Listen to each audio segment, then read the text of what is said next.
Hello, welcome to Coach K's Corner. Close that. Thank you for joining me today. It is a Monday at 6 o'clock.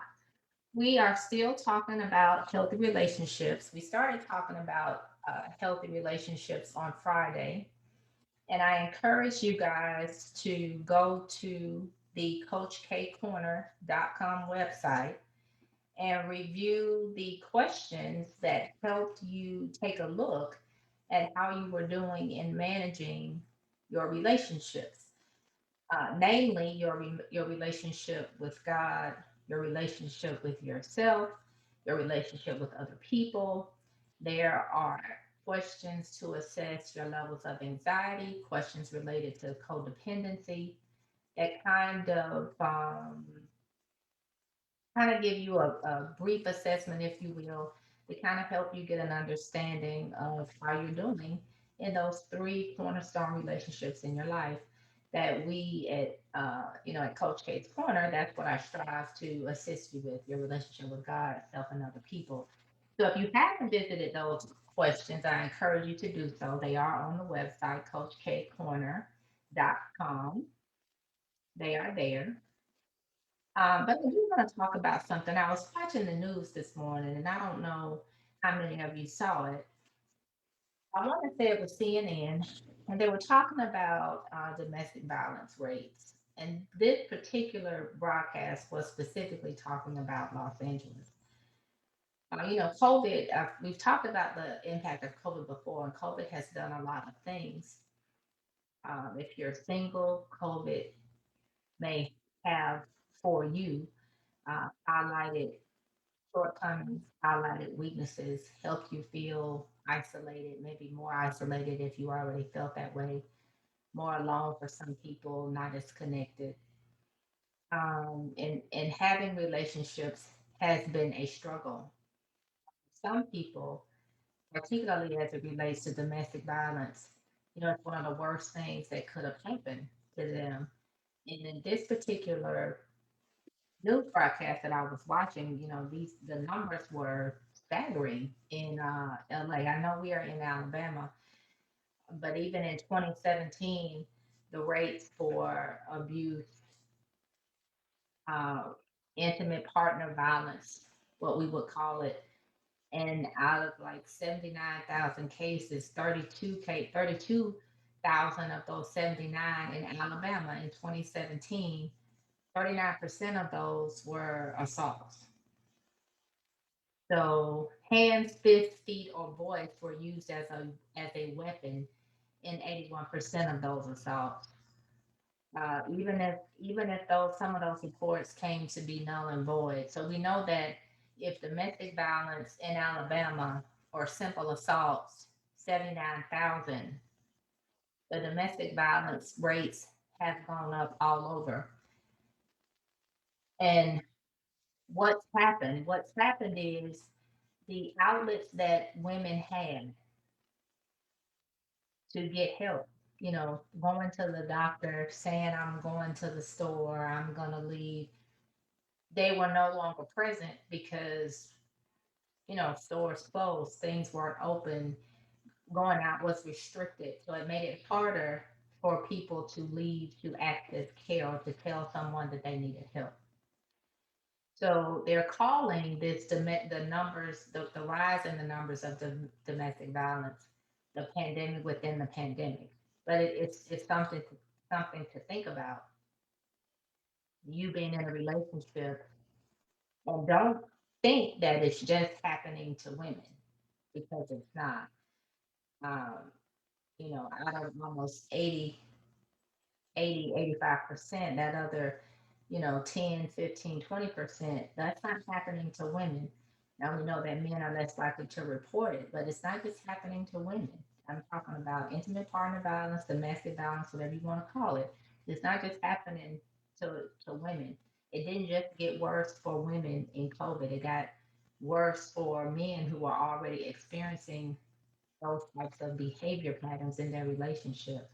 We talk about domestic violence, we're talking about aggressive behavior within the home.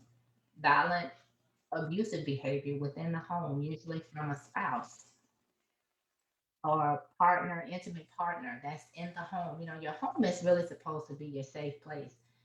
Your safe place, you can get away from the world. The people that are in your home, they're supposed to be in your circle of trust, in the circle of safety.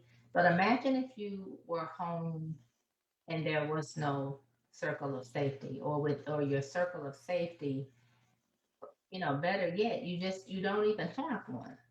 And then that circle that you did have, it got even smaller when COVID came. The CNN, I want to say it was CNN article, may have been ABC that I was watching, said in Los Angeles there were one out of three women. That's a lot. One out of three women were in an intimate partner relationship that had violence in it. That's a lot.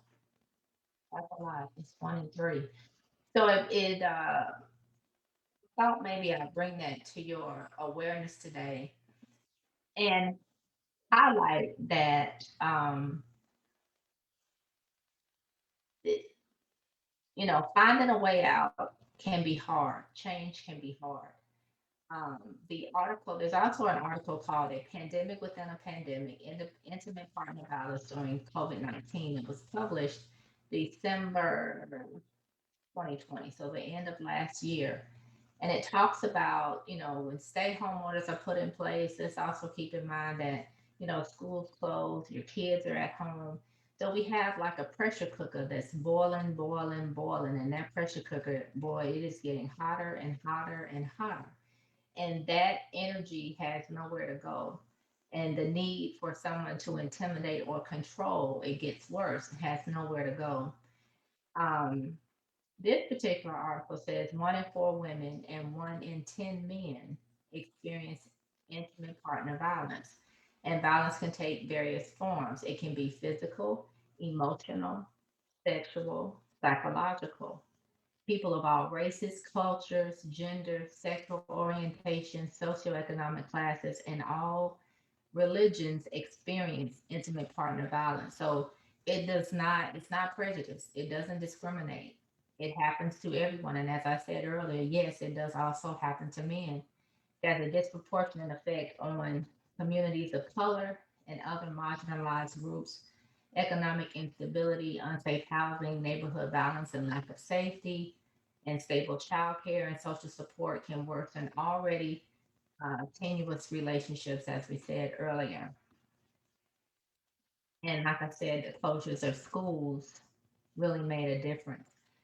In some states, I'm not exactly sure what is happening in Alabama, but social workers are paired with the police on some of these calls they go out so that when the police show up, you also have a social worker there showing up where the person can feel heard, feelings affirmed, validated, and kind of can help you talk through that experience and tell you about the resources in your area. So, most people who are in intimate partner violence relationships, they don't seek help. Medical professionals have an opportunity to identify patients in healthcare settings, but think about how many appointments got canceled, changed. I know I changed several appointments. I changed my primary care appointment, my OB appointment got changed, my dental appointment got changed, my eye appointment got changed. All these appointments got changed. So imagine if that was your plan to get some help. Your safe place might have been at the doctor's office. And you felt that this year when you went, you were going to get help because you were tired of the relationship you were in and you needed help, right? I can remember saying when I was in my relationship, Lord, I'm ready to go. I'm ready to go, but I need help. And help was sent to me. But, when you're in those relationships, change is hard. Leaving is hard, but you can leave. You can leave. You can still leave. You can still leave. One thing about having a foundation with God and understanding how much He loves you. and how important you are. This is a man or a woman. I'm not just speaking to men. I'm not just speaking to women. This is man or a woman, female. Do you know how important you are? Do you know how precious you are? And just because you're choosing to love somebody who doesn't know who you are, who doesn't know how to treat you, doesn't mean that you stay. Just because you love them. I was watching another show, and the guy, the host was like, why don't you leave? And she said, well, I don't leave because I love him. Okay. Well, your love can't be one sided. That makes sense. Love can't be one sided. And to really understand what love is and what love is supposed to look like, feel like, be like, then you need a relationship with God for Him to tell you and show you, for you to understand what love is supposed to be like, feel like, right? How you're supposed to be treated, what that really feels like.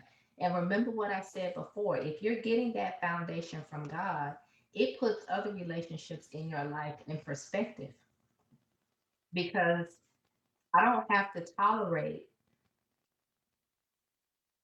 treatment that is unacceptable if I am confident, if I have self esteem, if I know where my worth and my value comes from, if I hold on to that and I'm not putting that in the hands of a man or a woman, that I'm handling that and I understand where it comes from, then that can't be taken from me.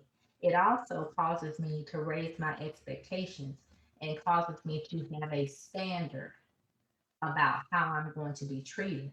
And if someone comes along and they can't meet the standard of how I want to be treated based upon who I know I am, and based upon how that is reinforced in my relationship of my understanding of what real love is, what it is, and what it feels like, then you don't earn the right to be in my life, right? But that has to come from you knowing that because the fear that comes when you think, oh, I'm going to leave a relationship. I'm never going to have a relationship again. This is my last shot to have a relationship. All that stuff that's not true. That's not true. And you can't tell yourself things that's not true, not fair, not realistic. We talked last time also about my principles, some principles that I came up with to kind of help guide how I was going to go forward in relationships and how I was going to be sure that how I was wanted to be treated, basically, right? You know, one thing that really gets in the way in some of these relationships that end up being one-sided is that some people tend to be in love with love, or at least in love with what they think love is. Okay, but love doesn't hurt like that. And I'm talking about like being in a intimate partner relationship where domestic violence is occurring, where there's aggression, aggressive behavior does not go in a healthy relationship. Assertive behavior can go, but not aggressive behavior where you're being intimidated, where you're being coerced and forced to do things you don't want to do, where you feel like you're being controlled by emotions, you're being controlled by finances. In that report that I heard this morning, one lady said that the guy had come in and taken her wallet and her phone. What would you do? Because if you're like me, I don't, well, I have a landline, but it's not for me to talk on the phone with it, right? But what would happen if somebody, male or female, because like I said, domestic violence happens to men too. But what would happen if someone came in and took your money or access to your money, your wallet, wherever you had your cards are, and access to your money and your cell phone? That would be a situation. That would be a situation. But controlling people or intimidating people with money, cutting them off from other people. Think about your relationship. Are you in a relationship where you feel like you've been cut off from other people, where you're feeling the only person you feel connected to, and you don't really feel connected to that person, but you're in a relationship with them, is the person you're in a relationship with? That's not what relationships are supposed to feel like. And your relationship should not be isolating you or cutting you off from people that love, or cutting people off from you that love you. That's not a healthy relationship, right?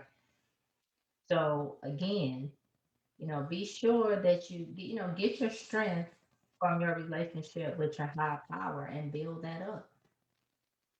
Build up that relationship so that you also know the promises that are due you, and that love casts out fear, right? Love casts out fear. And that's love for God, love for yourself, and understanding God's love for you. So if you're ready to make a change in your life, I encourage you to do so. I decided to make a change after 7 years. I can't say that that relationship there was physical, like I wasn't getting punched in the face.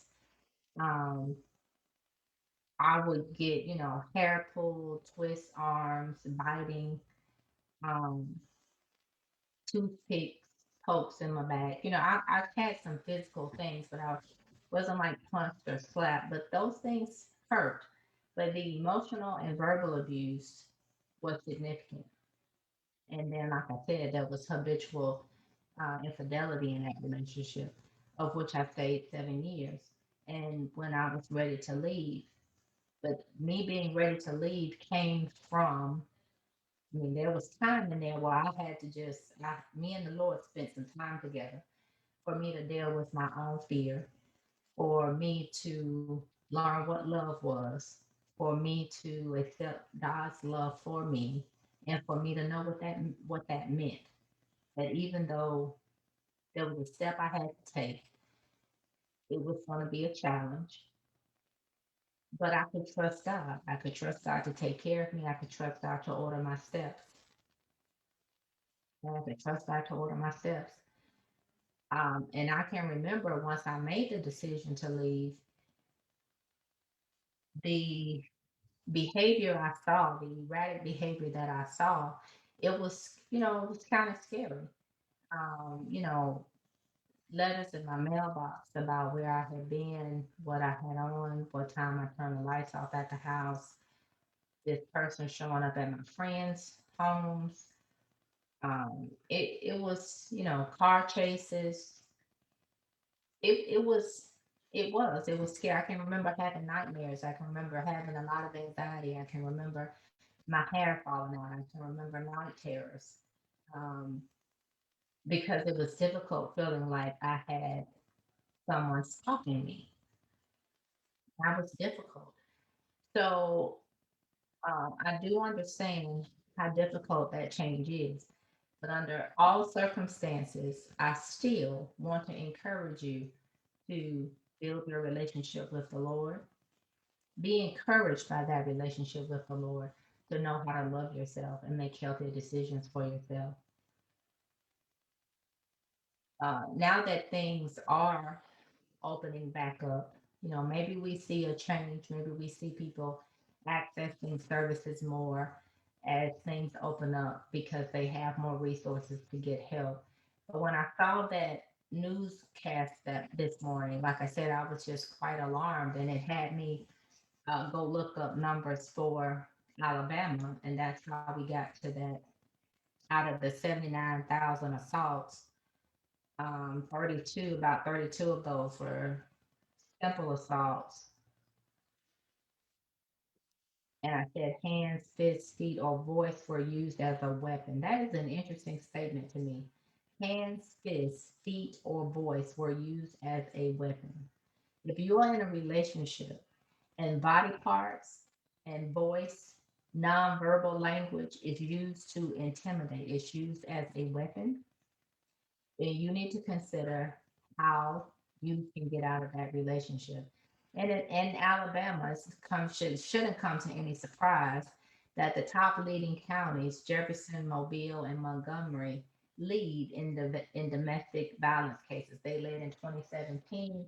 I'm pretty sure that number in 2020 with COVID, that those three counties are pretty still significant as it relates to racking up those numbers. So I want you to be healthy, males and females. I want you to be healthy. I want you to take care of yourself. And if that is happening to you, then here are some resources. There is a crisis text line where you can text in capital letters home, HOME, to 741-741. This is a crisis text line. You text home in case capital letters HOME to 741-741. Okay. There is a national domestic violence hotline, a national domestic violence hotline where you can call 1-800-799 SAFE or 7233. National Domestic Violence Hotline, you can call at 1-800-799-7233. You can also text LOVEIS, love is, to 22522. Again, you can text love is in caps LOVEIS to 22522. Okay, so those are some resources for you. Again, I want to encourage you to go to the website and look at those call to action questions so that you would be prepped to join us for a webinar or attend a support group. I would encourage you to attend a webinar before you get to the support group. My next Facebook Live, it will be in April. I have to get those dates published and decided for you. This next week, I'm going to go on vacation and get some rest. The webinars do begin April 12th. It will be building a foundation, God, self, and others. April the 13th, we'll be talking about codependency. These webinars all begin at 6 p.m. They go to 7:30. Wednesday, April the 14th at 6 p.m., we'll be talking about anxiety and stress. Stop the alarm going off in your body. On the 15th, April the 15th at 6 o'clock, we will be talking about wellness, the true meaning of self care. April the 17th, that's a Saturday at 10 o'clock in the morning, 10 to 11:30. We will be talking about that'll be the webinar for healthy relationships, a requirement, not an option. So they do start on April the 12th. Again, that is 51 for 40. I'll also begin what we call Relax in the Corner. That's with Coach K. And Relax in the Corner is going to be a time for you to de stress. This is a free event. They will last about 20 minutes. They start on April the 8th. The next one is April the 15th. They start at 12:10. They go from 12:10 to 12:30. Again, this is a free event. What I hope to do is to help you manage the stress and anxiety that's occurring in your life. So again, when we talked about anxiety, if you remember, I said, your life was already full of a lot of anxiety and full of a lot of stress, all on its own. This is all before COVID. And then COVID came and added several other layers of stress and anxiety to your life. What I'd like to do is present an opportunity for you to join me where we can actually practice how to de-stress and we practice some skills and tools. I timed it as such so that if you had lunch between 12 and 1, it wouldn't take up your whole lunch hour. You still had time to do other things. You still had time to sit 5 or 10, 15 minutes, sit and be present. You still had time to eat lunch. So I'm open to suggestions, you guys. You can write in, you can comment, you can share, but I am open to comments about if you think that that time isn't working or suggestions for another time. But right now I have it set for 12:10 to 12:30. Those are our Relax in the Corner with Coach Payment. So I'm excited about those and they start on the 8th, but you do have to go register. and you register at coachkcorner.com. Okay. So thank you for joining me today. You know, at some point, and this is one of the principles, at some point, I had to face the truth in my relationship and I had to own my feelings and my emotions. I had to take responsibility for them. So if something was happening in my world and my life that I didn't like, I had to take responsibility for it and figure out how I was going to change it, right? Because my healthiness and my completeness required me to make decisions. I had to make those decisions. Nobody could make them for me. I had to make those decisions, which means I had to own it. I had to own my feelings, right? I had to own my disappointment, my hurt, my shame. I had to own it. And if I was going to change it, I had to do something about it. Okay. I do want to leave you with another tip about healthy relationships. But people, listen, when people show you who they are, you should believe it. You should believe it. You can pray for them at a distance. You can love people at a distance. You can watch change occur at a distance, right? You can pray for those people. You can hold those people up to the Lord. You can do all that. You can put them on prayer lists, but it doesn't mean that you have to be there to watch the change occur. You may not even see the change occur because sometimes I said this before, you have to love people from afar because loving them close up gets you hurt. It gets you hurt. You have a responsibility to take care of yourself. You have a responsibility to take care of you. So if you are in a relationship and something that I said today touched you, you can text those hotline numbers. You don't even have to call. You can text them. Okay. So you own it. You decide to make a change. You ask for help. You see what resources are available and you make a plan as you can. Another tip, people show you who they are. You need to believe it, but resist being in love with love. Don't love potential. Be honest with yourself about what you see. And when it's unacceptable, I don't care how fine they are. I don't care how much money they have. If if it's time to go, it's time to go. It's time to go. So resist being in love with love. Resist being in love with potential or who you're trying to make that person be, right? Oh, we look like the cutest couple, and we're both Greek, and oh, he has. Okay, that's great. That's great. But nothing is worth my integrity, my self-respect, my value, my worth, my dignity. Nothing is worth that, right? Anything you think you can get out of that relationship, the Lord is there to provide love, prosperity, peace, faith, joy, hope, worth. Anything you think you can get out of that relationship, God will provide. Okay. So thank you for joining me today.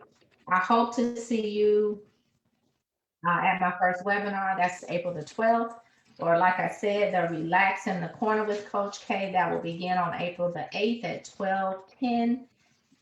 That is a free event. So come join me. It'll be fun. You'll find some ways to relax in the corner. Or at the webinars, you'll learn a whole lot of information and be prepped to join me for the support groups. I will talk to you soon. You guys have a great week. Bye bye.